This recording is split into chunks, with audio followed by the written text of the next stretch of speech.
Hi, Angie here with Survival Garden Seeds. Let me show you our fancy fairytale pumpkin, also known as a Musqué de Provence and Castilla squash.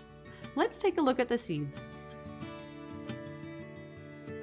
They come in this pretty packet. Detailed instructions are on the back for growing and seed saving.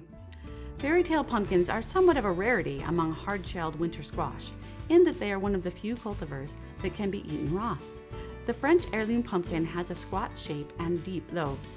The flesh is bright orange with a smooth texture and sweet flavor that works well for both baking and savory dishes.